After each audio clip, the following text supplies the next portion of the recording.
Okay, so this is Xplane. This is one of the warriors that I've got in the package.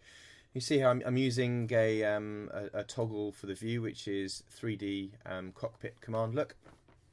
And basically this allows me to pan and zoom around with the mouse. I can sort of zoom in and out. What this also allows me to do, I've got the yoke set up with one of the, there's a sort of a nipple on the top left of the yoke that I can use to control my angle of view, and I can also just sort of set myself around in the cockpit just to make sure that I've got access to everything I want to see. Now what I've got here is the White Waltham model, and this is actually a replay, so rather than doing this in real time, this is a replay of what I've already done. What this allows me to do then is just fast forward this to a point where we're in the air, so we can have a look around. So say for example we're up there. This should allow us to change the view and then have a little bit more of a look around White Waltham, the model itself. So if we go to view free camera, and then we can use that to sort of zoom ourselves around the airfield a little bit, and we can see, you know, as we go up, you know, what the airfield is modelled. It's pretty reasonable. You know, you've got the clubhouse over there, a few planes obviously sat out there, and then we can also see that. So what I've used is an ortho map. I should add as well that we've got some bits and pieces that I've added around. So some buildings that act as indicators. So like the church over there and Waltham House, Waltham St Lawrence House.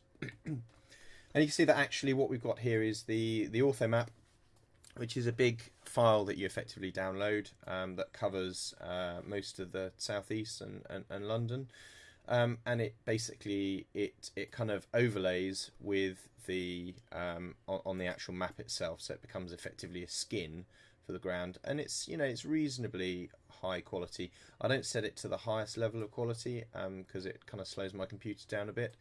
But what I have also done is added some trees in certain areas. So I've built up the wood down here.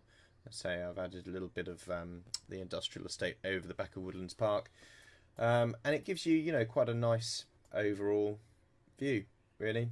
And then again, you've got the hangars and back to that.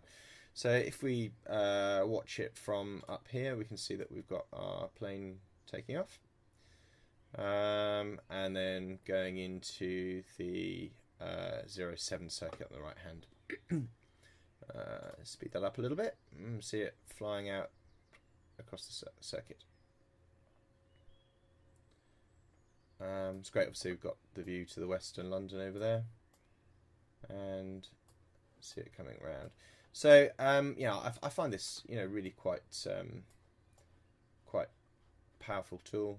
You can zoom in, and then we can basically switch back into the cockpit view and have our look around capability.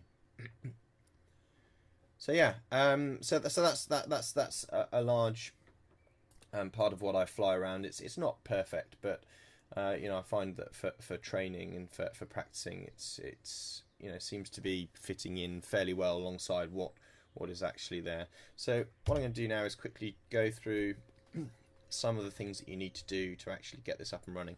It's not really all that straightforward.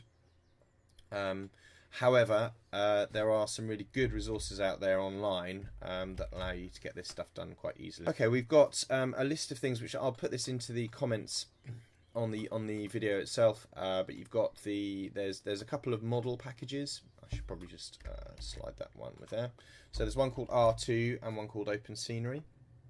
And what those things are effectively are libraries of three-dimensional models. So where you've got the buildings, where you've got the cars, where you've got the planes, these things actually contain all of those 3D models. And then you've got the model for White Waltham that's actually built, which effectively what it does is it calls the objects from those libraries and it references them in a three-dimensional site. So it sits them above the ground at a longitude and latitude. which is great. Now you've also got then what we call the world editor, which is the actual tool that's used to make all of this stuff, and that needs to be downloaded. So all of these things here effectively need to be downloaded and put under the folder for Xplane, and I'll show you that in just a minute.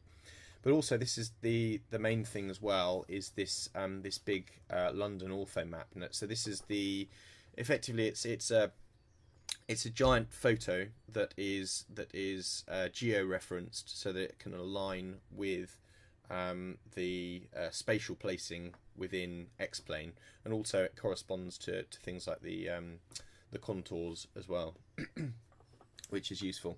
But that's a 1.5 gigabyte file that effectively you download and place then in the global scenery folder.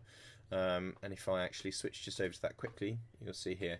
So under our Xplane folder, we've got global scenery, and that's where that ortho map needs to sit.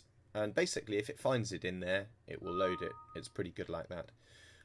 What we do now, if we actually go back to Xplane itself, you've got the ability to, I think, so this confuses me every now and again, but you need to make sure that things like the world editor tool are actually built down here. Custom scenery, this is where you actually build and put your airport into. So from a perspective of the EGLM, the White Waltham pack needs to be installed under custom scenery. And again, I believe also that that these are the overlay for the terrain and for the map. So I forget exactly whether you open that pack and this pops them in there. You might need to do that. So you might need to unload that big 1.5 gig file, and this effectively is what is the result. So this gives you, in fact, there's even more there. What I might need to do, I'll just quickly, there's some tutorials online about how to set this sort of stuff up with ZPhoto, but I'll provide you with a link to that, because it can be a little bit, it takes a little time to get your head around. But that's largely it. So if you use this stuff here, if you follow some of the instructions on some of these sites, download these bits and pieces, have it all plugged in as they described often in the manuals, then that allows you to get back to this White Waltham model with some level of realism about it. So yeah, there you go. See how you get on with it, and hopefully you'll be up and running soon. Cheers.